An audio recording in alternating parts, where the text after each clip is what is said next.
அனைவருக்கும் வணக்கம். என் லைஃப்பில் இந்த மாதிரி ஒரு பெயின்ஃபுல்லான ஒரு சுச்சுவேஷனை நான் ஃபேஸ் பண்ணதே கிடையாது. மனசு முழுக்க வலி வலி மட்டும்தான். இந்த சுற்றுப்பயணத்தில் என்னென்ன மக்கள் பார்க்க வராங்க, அதுக்கு ஒரே ஒரு காரணம் தான் அவங்க என் மேலே வச்சிருக்கிற அன்பும் பாசம்.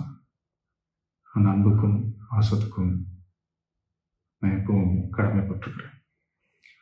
அதனால தான் இந்த சுற்றுப்பயணத்தில் மற்ற எல்லா விஷயங்களையும் தாண்டி மக்களுடைய சேஃப்டி, அதில் எந்த காம்ப்ரமைஸும் பண்ணிடக்கூடாதுன்றதுக்காக தான் அது என் மனசில் ரொம்ப ஆழமாக இருக்கும் அந்த எண்ணம்.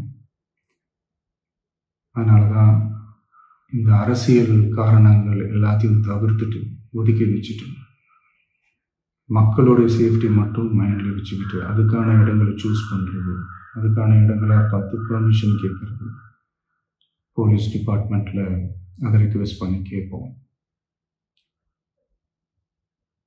ஆனால் நடக்கக்கூடாதது நடந்துருச்சு. ஆனால் மனுஷன் தானே, அந்த நேரத்தில் அத்தனை பேர் பாதிக்கப்பட்டு இருக்கும்போது எப்படி அந்த ஊரை விட்டுட்டு என்னால் கிளம்பி வர முடியும்?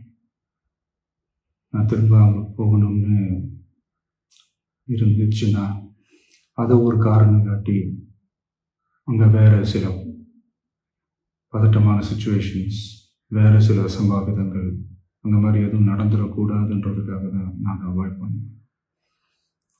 இந்த நேரத்தில் சொந்தங்களை இழந்து தவிக்கிற இத்தனை குடும்பங்களுக்கும் என்னுடைய ஆழ்ந்த இரங்கலை தெரிவிச்சுக்கிறேன். எனக்கு தெரியும், என்ன சொன்னாலும் இது ஈடேயாகாதுன்னு எனக்கு தெரியும்.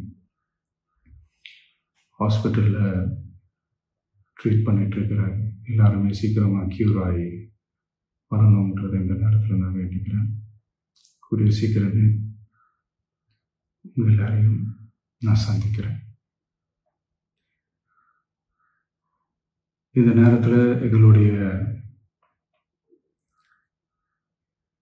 வலிகளை, எங்களுடைய நிலைமையை புரிஞ்சுக்கிட்டு எங்களுக்காக பேசின அரசியல் கட்சிகளை சார்ந்த நண்பர்கள், தலைவர்கள் அனைவருக்கும் என்னுடைய நன்றியை தெரிவிச்சுக்கிறேன். கிட்டத்தட்ட ஒரு 5 மாவட்டத்துக்கு பிரச்சாரத்துக்கு போனோம். இந்த மாதிரி எதுவுமே நடக்கல. ஆனால் கரூரில் மட்டும் ஏன் எப்படி நடக்குது, எப்படி நடக்குது? மக்களுக்கு எல்லா உண்மையும் தெரியும். மக்கள் எல்லாத்தையும் பார்த்துக்கிட்டு இருக்கிறாங்க. கரூரை சேர்ந்த அந்த மக்கள் அந்த உண்மையெல்லாம் வெளியில் சொல்லும்போது எனக்கு கடவுளே நேரில் வந்து இறங்கி அந்த உண்மைகள்லாம் சொல்கிற மாதிரி எனக்கு தோணுச்சு. சீக்கிரமே எல்லா உண்மைகளும் வெளியில் வரும்.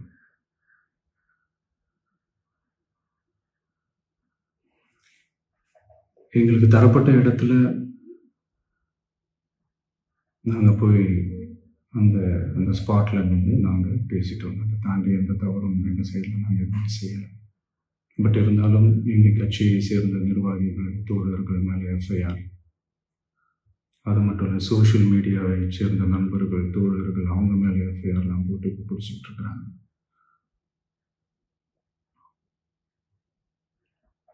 சிஎம் சார், உங்களுக்கு ஏதாவது இந்த பழி வாங்கணும் அப்படின்ற எண்ணம் ஏதாவது இருந்துச்சுன்னா என்ன வேணாலும் பண்ணுங்க. அவங்க மேலே கை வைக்காதீங்க. நான் ஒன்று வீட்டில் இருப்பேன், இல்லை நான் ஆஃபீஸில் இருப்பேன். என்ன வேணாலும் செய்யுங்க. நண்பர்களே, தோழர்களே,